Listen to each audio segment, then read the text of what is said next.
चालू असलेल्या आपल्या नामोत्सवामध्ये आज भगवंताच्या प्रसाद सेवनाचा आजचा दिवस आहे. जी सेवा आपण केलेली आहे, जी सेवा जशी कशी मोडकी तोडकी आपली सेवा झालेली आहे, त्या सेवेच्या परिपूर्तीचा आजचा दिवस आहे.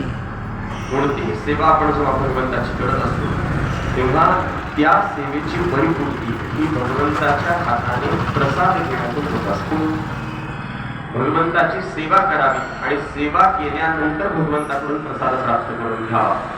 कारण प्रसादाचा अधिकार केव्हा कोणाला कसा प्राप्त होत असतो याबद्दलचा विचार करत असताना असं सांगितलं जातं की ज्या वेळेला आपण काहीतरी आधी सेवा करतो, कारण आपल्याकडे पण म्हण सेवा केल्याशिवाय मेवा मिळत नसतो. नुसत्याच मेव्याचे अधिकारी जे असतात ते इथे येत नसतात, ते हलवायच्या दुकानात विठ्ठल विठ्ठल विठ्ठल.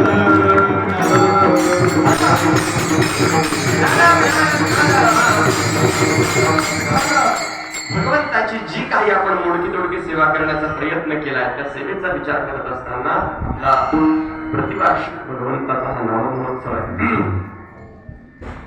या महोत्सवाचा आरंभ कधी झाला आपल्यापैकी कोणाला माहित नाही. हा महोत्सव कोणी सुरू केला, कसा सुरू केला आणि हा महोत्सव कसा टिकवला, कोण कोण इथे येऊन गेलं याबद्दलचा विचार करत असताना आपल्याला इतकंच माहिती आहे की अत्यंत प्रतिकूल अवस्थेमध्ये सुद्धा, अत्यंत प्रतिकूल स्थितीमध्ये सुद्धा पूर्वजांनी हा उत्सव टिकवला. ही भगवंताची सेवा करत राहिले आणि त्यांच्या या सेवेचा परिणाम म्हणूनच केला भोगवटा. केला भोगवटा.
राखीला दारवंठा केला भोगवटा मला की हा जो सगळा काही वैभवाचा दिवस दिसतोय किंवा हा जो काही आनंदाचा काळ दिसतोय हा काळ असाच प्राप्त होत नसतो.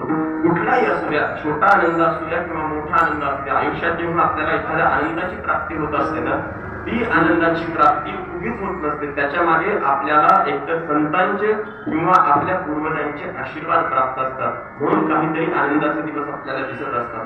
कारण आपल्याला आपल्या जीवनात कुठल्याही छोट्या असो किंवा मोठ्या असू द्या, सांसारिक असू द्या किंवा पारमार्थिक असू द्या, कुठल्याही आनंदाचा क्षण जर उपभोगायला मिळत असेल तर आपलं शास्त्र किंवा आपली परंपरा आपल्याला सांगते ही आपल्यावर भगवंताची किंवा आपल्या पूर्वसुरांची कृपा असते, म्हणून आपल्याला सुख प्राप्त होत असतं. उगीच कोणाच्याही वाट्याला आनंदाचे दिवस येत नसतात. आनंदाचे दिवस यायचे असतील तर भगवंताची कृपा व्हावी लागते.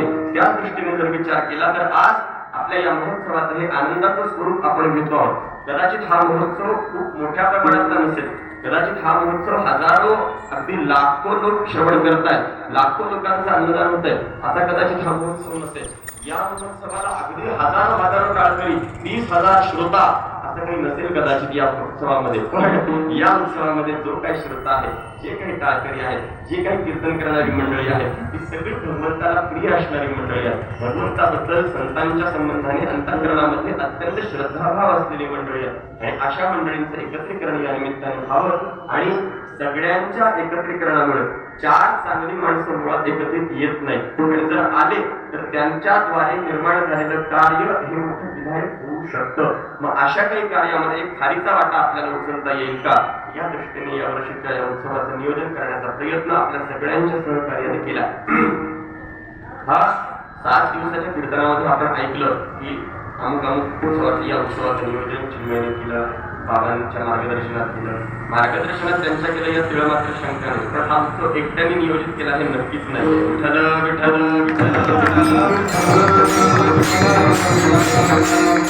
कारण उत्सवाचं नियोजन जर करायचं म्हटलं, सप्ताह करायचं म्हटलं, तो एकल्याचा नव्हे खेळ म्हणून मेळ नदीला हा मेळ सगळा एकत्रित यावा लागतो. त्यांच्याबद्दल आपल्याला बोलायचं, पण थोडं उत्तरार्धात बोलेल. कारण आजचं कीर्तन हे चिंतनापेक्षा निर्देशाचं कीर्तन असतं जास्त. त्यामुळे उत्सवाला ज्यांचा हातभार लागलाय त्या सगळ्यांच्या प्रती कृतज्ञता व्यक्त करण्यासाठी म्हणून मी उभा आहे. आजच्या कीर्तनातून कदाचित या अभंगावरचं चिंतन किती आपल्याला श्रवण करायला मिळेल आणि त्याबद्दल किती माझ्या बुद्धीच्या मर्यादेत मी बोलू शकेन मला याची कल्पना नाही, पण तरीही सदृशी चोखोबार जशी बुद्धी देतील तसं बोलण्याचा मी प्रयत्न करतो.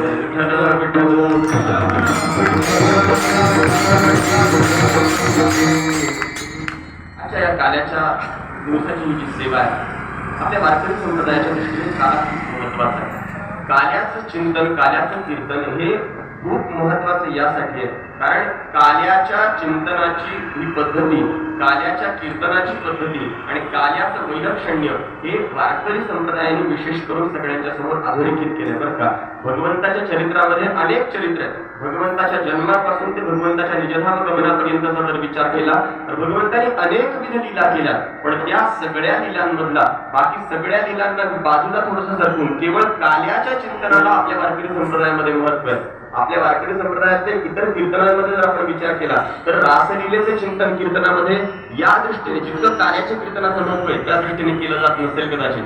आपण एखाद्या कीर्तनामध्ये उपोत्पलक उदाहरण म्हणून रासलीला सांगितलीच जाते, पण कार्याचं म्हणून जसं विशेष कीर्तन असतं तसं इतर चरित्राचं कुठलं विशेष त्या चरित्रासाठी म्हणून कीर्तन नसतं. कार्याचं कीर्तन हे विशेष महत्वाचं आहे. ते कशासाठी महत्वाचं आहे? कारण हा प्रसादाचा दिवस आहे आणि भगवंताने दिलेला प्रसाद आणि संतांनी दिलेला प्रसाद याचं एकत्रित भगवंताच्या चरित्राचं अधिष्ठान स्वीकारून जर चिंतन करायचं असेल तर त्यासाठी काला हे सर्वोत्तम उदाहरण आहे. विठ्ठल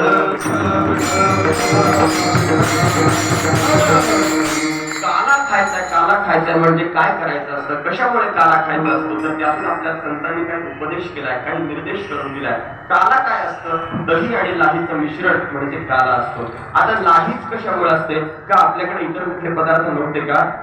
आपल्याकडे एखाद्याला तांदूळ चांगल्या प्रकारे तयार करून भात करता आला असता, भाताचे वेगवेगळे प्रकार करता आले असते, पुलाव काय, अजून काय काय काय काय प्रकार असतात. कर्ड राईस सुद्धा काल्यात नसतो, हे पण करता आलं असतं. संतांना अशा पद्धतीने काहीतरी मिश्रण दाखवता आलं असतं. कशामुळे लाही आणि दही याचा विचार करत असताना लाही जेव्हा असते ना, त्या लाहीचा विचार करत असताना लाही कशी तयार होते? बीज भाजून केली लाही, आम्हा जन्म मरण नाही. महात्म्यांनी लाहीचं महत्व आपल्याला का सांगितलंय? लाही निर्माण जर करायची असेल तर त्या ज्वारीच्या दाण्याला स्वतःला तप्त करून घ्यावं लागतं, स्वतःचं अवस्थांतरण करून घ्यावं लागतं आणि अशा अवस्थेत जावं लागतं की जिथून परत माघारी येत नसतं. अशा अवस्थेत गेल्यानंतरची जी अवस्था प्राप्त होत असते, अशी अवस्था की जिथून परत माघारी फिरणं नसतं, ती अवस्था भगवत स्वरूपाची असते. यासाठी लाहीचं महत्व आहे.